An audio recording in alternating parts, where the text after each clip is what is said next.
From the headquarters of teleSUR English in Quito, Ecuador, I'm Carla Gonzalez, and this is From the South.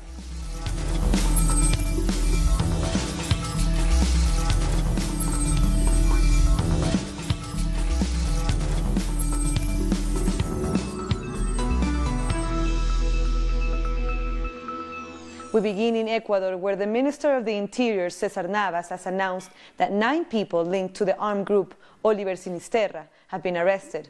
This in connection to the murder of 2 journalists and their driver last week. Navas said 8 of the 9 detainees are already facing charges and were taken to different prisons around the country. Nonetheless, the chief of police, Ramiro Mantilla, added they are still seeking the leader of the organization known as Huacho. During the press conference, the authorities faced criticism from the journalists' colleagues, who said the government didn't do enough to save them. Se detuvieron a 9 personas. 9 people have been detained for the investigation of the killing of our 3 journalists. Of these, 8 people face charges. We have also ordered resumption of military operations in the border area, which were suspended during the time our journalists were kidnapped. On Friday, President Lenín Moreno announced military actions would resume on the border with Colombia after he confirmed the deaths of the 3 men kidnapped in the community of Mataje on March 26 by this front. Tanks and helicopters headed towards Mataje on Saturday. Our correspondent Denise Herrera has the latest from Quito.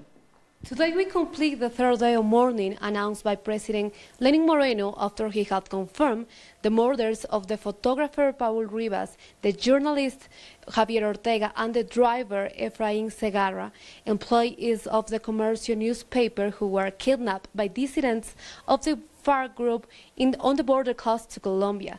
The President Lenín Moreno announced 7 measures to protect the border area, and one of the main measures that is being taken now is the military operation on the border in Mataje and San Lorenzo to locate the bodies of the 3 journalists. In a press conference, the Interior Minister Cesar Navas announced that 8 people have been arrested in connection with Huacho's group, and also in the latest operations, a total of 43 people have been arrested. Also, Navas said that the location of the bodies are still unknown, but he will continue to look for them. Also, the Ecuador's government said that Huacho is Ecuador's main enemy and is also offering a reward for his capture. It is expected that the authorities of the Colombian government will arrive tomorrow in Ecuador to discuss this situation. So these are difficult signs from Ecuadorians, but we will keep you posted with more information as soon as we can. Back to you at the studio. That was Denise Herrera from Quito. Leaders of the FARC political party in Colombia have condemned the murder of the 3 Ecuadorian journalists. Pablo Catatumbo told Ecuador's El Comercio, the paper where the 3 men worked, that the killing was barbaric, referring directly to the supposed FARC dissident Walter Arizala, also known as Huacho. On Friday, the top leader of the FARC, Rodrigo Londoño, also condemned the killings and sent condolences to the families. The Colombian President Juan Manuel Santos has confirmed the bodies of the 2 journalists and their driver are in Colombia, although it's not yet known where exactly they are. Authorities from both countries are working with the Red Cross and other international organizations to recover the bodies. The defense minister, before traveling here to Medellin, told me that through intelligence sources it was confirmed that the bodies were on the Colombian side. That's what the defense minister told me, and in that sense one has to suppose that they were killed in Colombia. Also, Pope Francis said his condolences to the people of Ecuador during Sunday Mass in the Vatican. With sorrow, I received the news of the killing of the 3 men kidnapped at the end of March on the border between Ecuador and Colombia. I pray for them and their families. I am close to the dear Ecuadorian people, encouraging them to go on united and peaceful with the help of the Lord and His Holy Mother. Another journalist was also reported kidnapped and murdered in El Salvador. Relatives of 33-year-old journalist Carla Lisette Turcios have reported her missing around midday on Saturday. Her body was found several hours later on a road about 130 kilometers northwest of the capital, San Salvador. The newspaper La Prensa Gráfica, where she worked, has condemned the killing. We go to Syria now, where President Bashar al-Assad has told a group of Russian lawmakers in Damascus that Saturday's US-led attack on his country was an act of aggression. The president was reportedly in a good mood and continuing his work unaffected in the Syrian capital. Assad, in particular, praised the Soviet-era air defense systems which Syria says it used to shut down or divert 71 out of the 103 missiles fired by the US and its allies, Britain and France. Meanwhile, the Syrian government is continuing to honor its commitment to help international chemical weapons watchdog, the OPCW. They're carrying out an investigation of the alleged chemical incident in Douma, which provoked Western powers to attack the country. Syria's Deputy Foreign Minister Faisal Mekdad met with the OPCW inspectors at the Four Seasons Hotel in Damascus ahead of the start of their work. The US and its allies launched their attacks hours before the inspectors arrived on Saturday and had the chance to carry out their investigation into who was behind the supposed chemical weapons use. And with the investigation set to get underway, the Syrian army has fully liberated Douma. The area was the last remaining insurgent stronghold in the eastern Ghouta countryside of Damascus. Remaining opposition fighters have now been evacuated along with their families. Israeli Prime Minister Benjamin Netanyahu has emphasized Israel's support for the US, the UK and France carrying out airstrikes in Syria. Good morning. Israel completely supports the decision of US President Donald Trump to work against the use of chemical weapons in Syria. Israel welcomes British Prime Minister Theresa May and the French President Macron joining this process. However, Hezbollah leader Syed Hassan Nasrallah, a key ally of Assad, has dismissed the Western strikes on Syria as a total failure. Nasrallah claims the attacks have done nothing to deter the government, help the insurgents, or even serve Israel's interests. If the target was to pressure Syria and its allies to rush to the political solution, I think what happened on Saturday will complicate the political solution. I will only say that it will complicate the political solution, it will aggravate international relations, and it already did. It will complicate the process of Geneva, if not sink it. Palestinian national powers in the Gaza Strip on Sunday organized a sit-in protest against the US-led military operation on Syria. Dozens of Palestinians gathered in Gaza City's Unknown Soldier Square, raising Palestinian and Syrian flags. The protesters held banners and shouted slogans showing support for the Syrian people. British opposition leader Jeremy Corbyn has called for a Wars Power Act to stop Theresa May from launching further bombing raids without first consulting members of parliament. Corbyn discussed the matter on the BBC following British Prime Minister May's decision to join the US in striking Syria without first gaining parliament's approval. She took a decision sometime last week that she was going to work with Macron and Trump in order to have an attack on the chemical weapons establishments in Syria. She could have recalled Parliament last week. It's only the Prime Minister that can recall Parliament. Or she could have delayed until tomorrow when Parliament returns itself. There is precedent over previous interventions where Parliament has had a vote. And I think what we need in this country is something more robust, like a War Powers Act, so that governments do get held to account by Parliament for what they do in our name. Voters in Guatemala said yes to a referendum on how to resolve a 150-year-old territorial dispute with neighboring Belize. The popular consultation was held on Sunday. Voters were called to decide whether or not they agreed to bring the dispute before the International Court of Justice. In 1992, Guatemala recognized Belize's independence, but borders were not clearly defined because Guatemala claims several islands and maritime territories, which amount roughly to 12,000 square kilometers, belong to them. Belize claims half is theirs. The country is also expected to hold its own referendum, but a date has yet to be set. It's good for Guatemala and Belize to resolve the issue, so that the unnecessary disputes don't continue, so that Guatemala and everyone can be at peace. Guatemala's popular consultation was marked by low voter participation. The low influx of people was evident throughout many polling stations. I'm seeing people turned off here. No one, as far as I've seen, felt like going to vote. But as a citizen, I think it is good that we do vote, whether it be yes or no. For some people who went to vote, the purpose of the referendum was not really clear, and some even believed the consultation was for Belize to become a Guatemalan territory. We need to recover part of Belize, and that's why I came. We have to fight because it is a territory of Guatemala, and that serves us, the sea and other things. The territorial dispute between Guatemala and Belize is based on the delimited border between the two countries, just a strip called Adjacency Zone. Both nations agreed in 2008 to carry out their respective consultations with their citizens so that the International Court of Justice could delimit the border.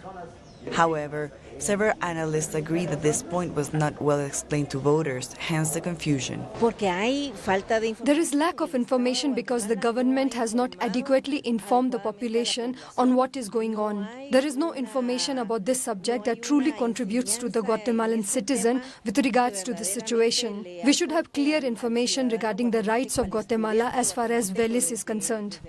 The origins of this litigation dates back to colonial times when Spain ceded part of Belizean territory to England.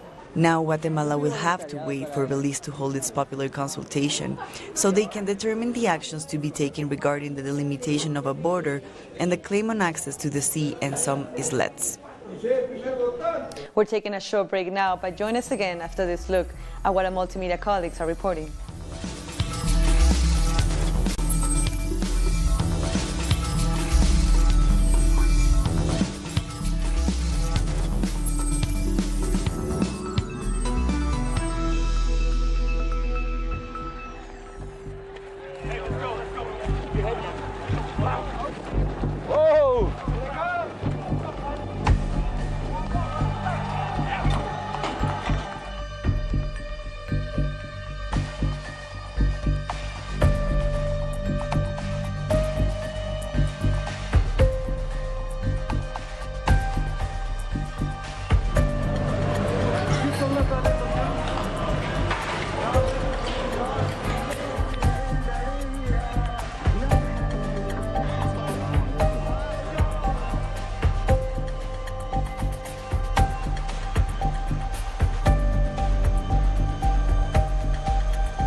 Welcome back.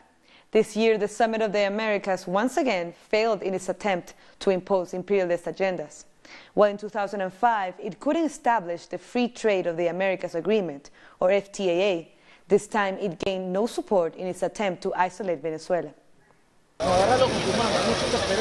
The few governments that attended the Summit of the Americas couldn't get the required consensus to impose the Lima Group's agenda, aimed at isolating Venezuela. During the summit, the only thing they could agree on was to take action against corruption. President of Peru, Martín Vizcarra, dismissed the absence of U.S. President Donald Trump. What better support can we have than that of U.S. Vice President Mike Pence, and the President's daughter, Ivanka Trump, is also part of the U.S. retinue. She's been actively participating in different summit meetings. One of the Lima Group's main objectives was to impose new sanctions against Venezuela, something that Mike Pence insisted on. The government of Cuba responded by saying that the United States has no moral authority to question other countries. Nuestra América, martiana y bolivariana. Our Bolivar in America continues to be pillaged by the imperialist government of the United States. It invokes the Monroe Doctrine to exert domination and hegemony over our people. It's a story of conquest and war, stripping territories, invading sovereign lands, and imposing military occupations. Historia de guerras de conquista, despojo de territorios, invasiones y ocupaciones militares. The goals of both the Lima Group and the General Secretary of the OAS were rejected by civil society. The Summit of the People, an alternative to the Summit of the Americas, ended with a manifesto in support of revolutionary actions. We can't decouple the Peruvian fight from the continental fight. One example for us is the solidarity of the Bolivarian Revolution, which has bravely taken on the empire's aggression. Another is the Cuban Revolution, which has resisted for so long. Many others are standing against imperial aggressions, which have become more criminal and more warmongering than ever.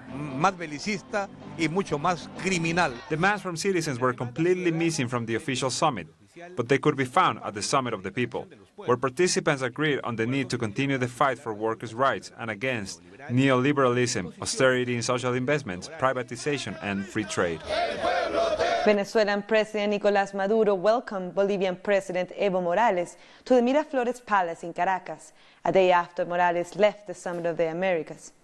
The Bolivian president dismissed the interventionist policies by the U.S. and its allies, who attended this week's summit, and reiterated his support for the revolutionary Bolivarian process. The foreign ministers of both Venezuela and Bolivia also participated in the bilateral meeting, with both countries denouncing the attack led by U.S. forces on Syria. Maduro also used the opportunity to voice his solidarity for the Syrian people. Venezuela has a large Syrian community, nearly 1 million Syrians living in Venezuela who have migrated over many decades. Our solidarity and support has been absolute for the Arab people who live in Venezuela and in general in those in Syria. The Bolivian people are with the Bolivarian Revolution of Venezuela. It unites us for life. It's a permanent battle, an economic battle. I don't agree with the economic measures that the United States takes. They claim to speak of solidarity and humanitarian cooperation. The best way to help is to end the economic blockade of Venezuela. A new poll coming out of Brazil shows former President Luiz Inácio Lula da Silva is still leading the polls ahead of October's presidential election, slipping in favorability after his imprisonment. However, he still remains the front-runner by far. In the first Datafolha survey since Lula started serving his prison sentence, he has dropped to a 31% approval rating, down from 37% in January. The poll said far-right candidate Jair Bolsonaro has slipped as well and is now tied with environmentalist Marina Silva.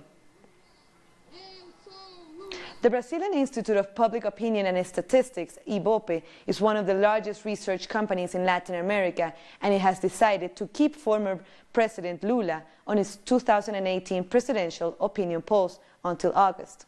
All presidential hopefuls are required to register in August to run as candidates in the October elections.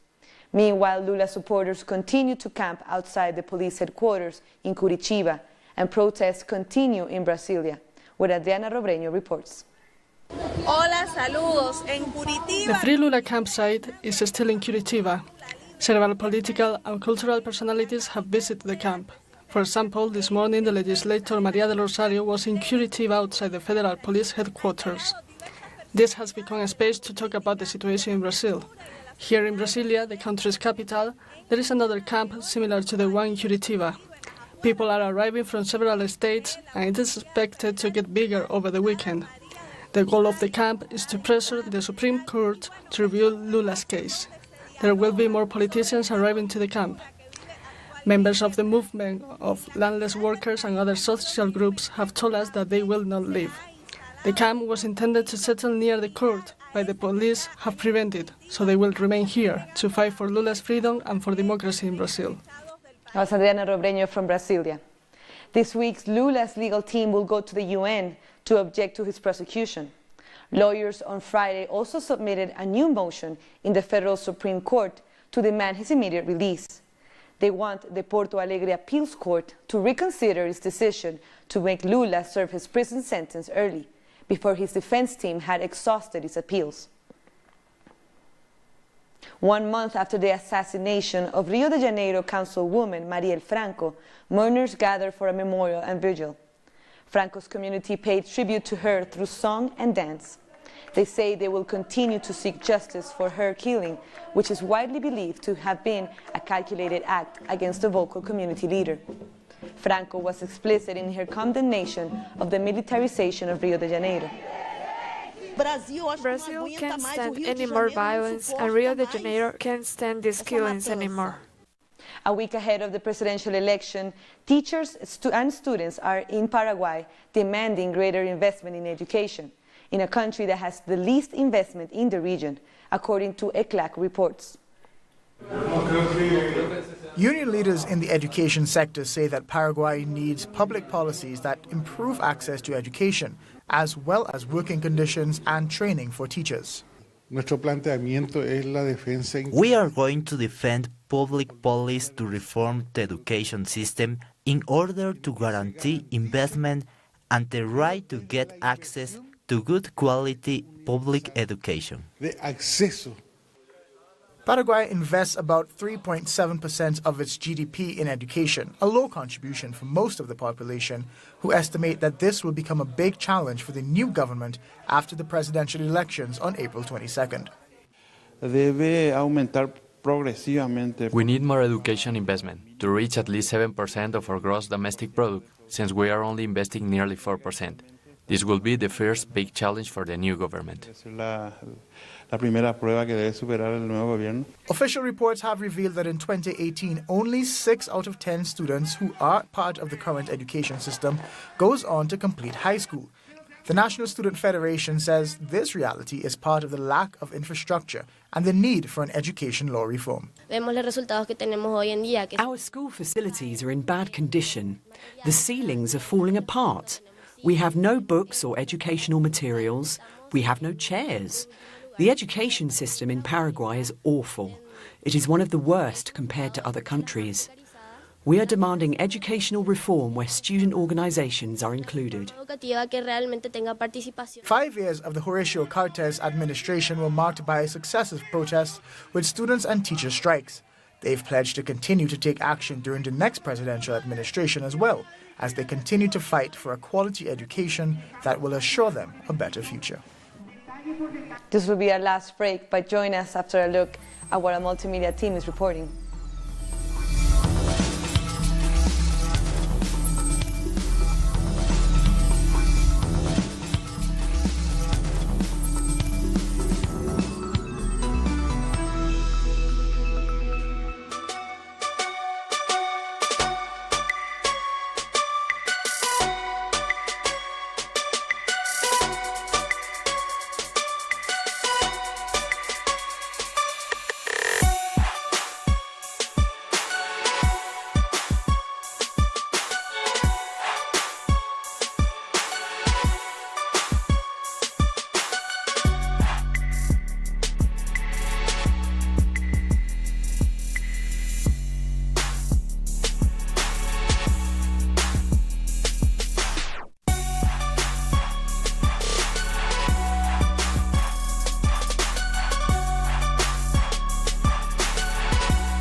Welcome back.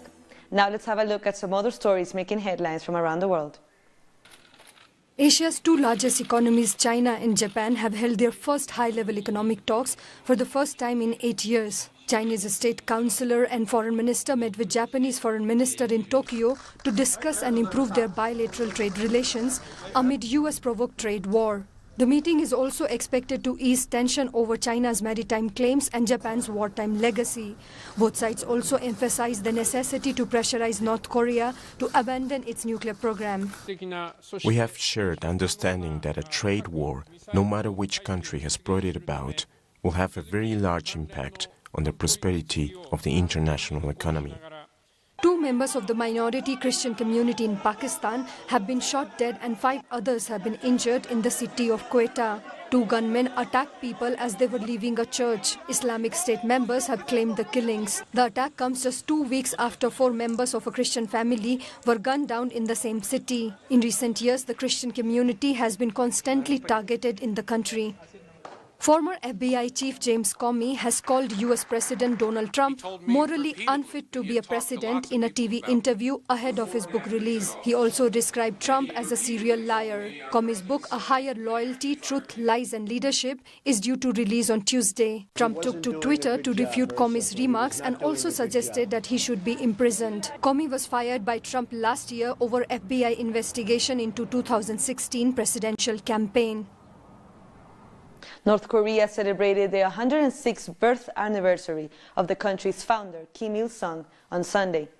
The North state-run television, KRT, showed Pyongyang residents watching a huge fireworks display. North Korea's leader, Kim Jong-un, grandson of the former leader, was not seen at the event. Kim Il-sung led his country from its founding in 1948 through the Korean War in the 1950s until he died in 1994.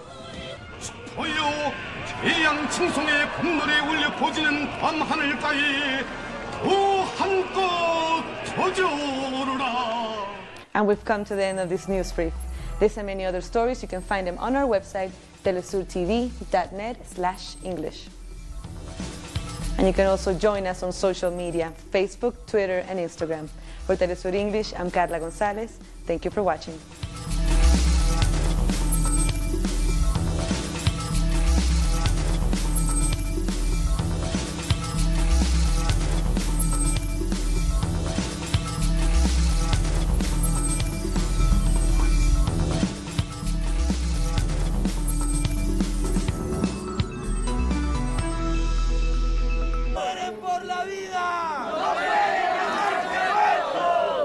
Queremos verdad, reparación integral.